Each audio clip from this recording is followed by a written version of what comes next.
जैसे कि आपको विदित है कि षष्ठम विधानसभा के अष्टम सत्र बजट सत्र दिनांक 23 फरवरी से 20 मार्च 2026 तक आहूत है। इस सत्र में कुल 15 बैठकें प्रस्तावित हैं। सत्र की शुरुआत 23 फरवरी 2026 को पूर्वांत 11:05 माननीय राज्यपाल महोदय के अभिभाषण से होगी। माननीय राज्यपाल महोदय के अभिभाषण के कृतज्ञता ज्ञापन प्रस्ताव पर सभा में बुधवार दिनांक 25/2026 को चर्चा होगी।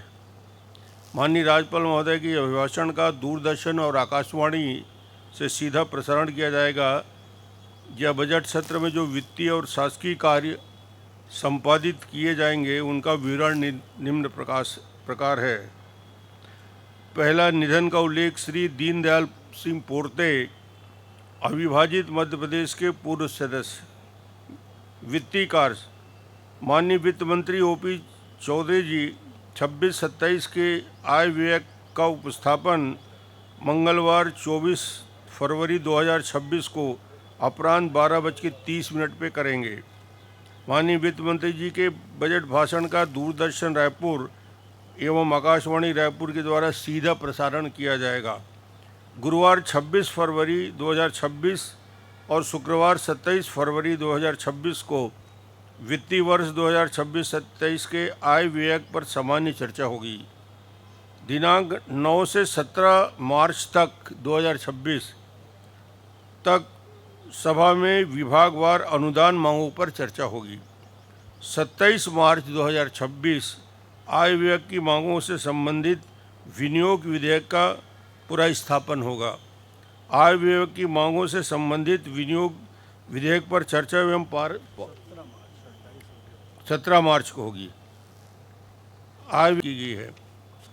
विधि विषयक कार्य, अभी तक शासकीय विधि विधेयक कार्यों के अंतर्गत निम्नलिखित विधेयकों की सूचना प्राप्त हुई है।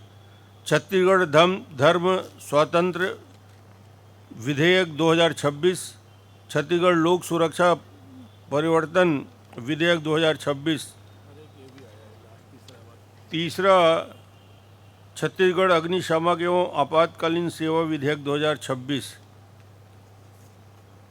प्रश्न स्थगन और ध्यानाकर्षण की सूचना। इस सत्र के लिए माननीय सदस्यों से अभी तक प्राप्त 2813 सूचनाएं प्राप्त हुई है, जिसमें 1437 तारांकित और 1376 अतारांकित हैं। अभी तक माननीय सदस्यों से ध्यानाकर्षण की 61 सूचनाएं, नियम 139 के अधीन अविलंबनीय लोकमत के विषय पर 1 सूचना, अशासकीय संकल्प की 13 सूचनाएं, शून्यकाल की 9 सूचनाएं, याचिका की 112 सूचनाएं प्राप्त हुई हैं।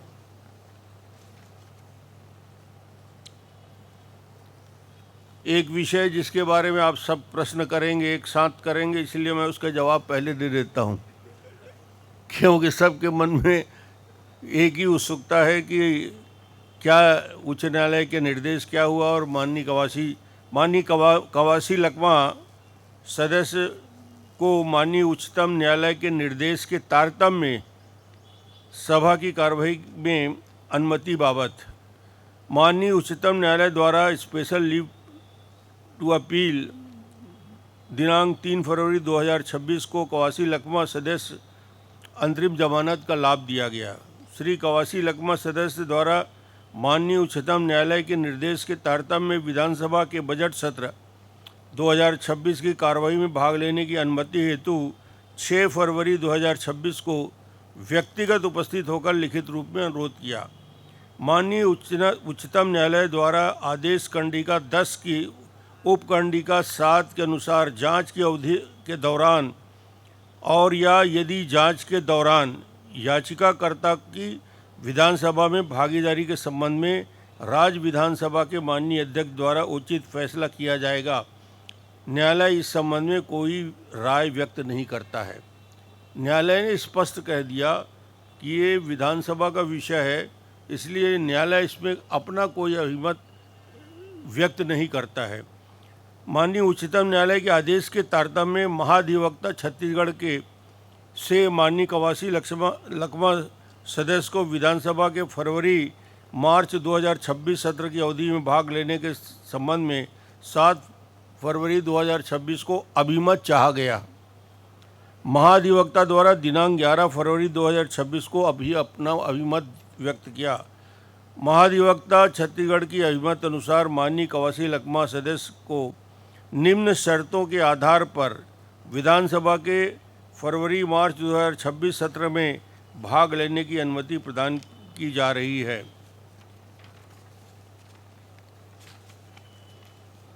माननीय श्री कवासी लकमा सदस्य को उनके आगमन एवं प्रस्थान की सटीक समय की जानकारी विधानसभा सचिवालय को देनी होगी और अपना सक्रिय मोबाइल नंबर कार्यालय को जमा करना होगा।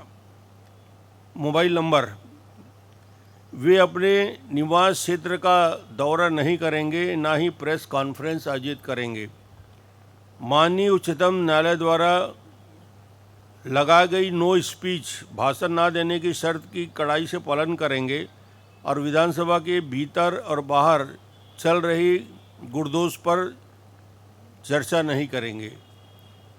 उनकी उपस्थिति केवल उन दिनों तक सीमित रहेगी जब विधानसभा का सत्र चल रहा है।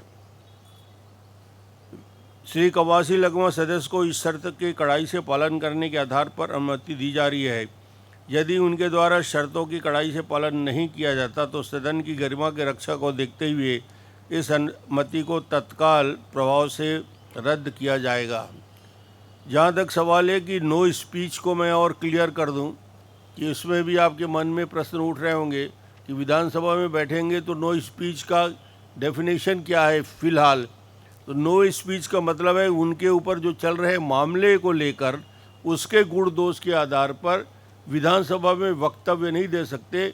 विधानसभा में बजट सत्र के अन्य विषय में बजट की चर्चा में भाग ले सकते हैं। तो ये नो स्पीच को क्लियर करने मैं इसलिए किया कि नो स्पीच का मतलब कोर्ट क्या चाहती है और विधानसभा क्या चाहता है, तो वो उसके गुण दोष पर चर्चा नहीं करेंगे। अन्य विधानसभा के अन्य विषयों पे वो चर्चा करेंगे, अपने क्षेत्र के बारे में भी मांग उठाएंगे, उसके लिए अनुमति उनको दी जाती। आपको कुछ पूछना हो तो।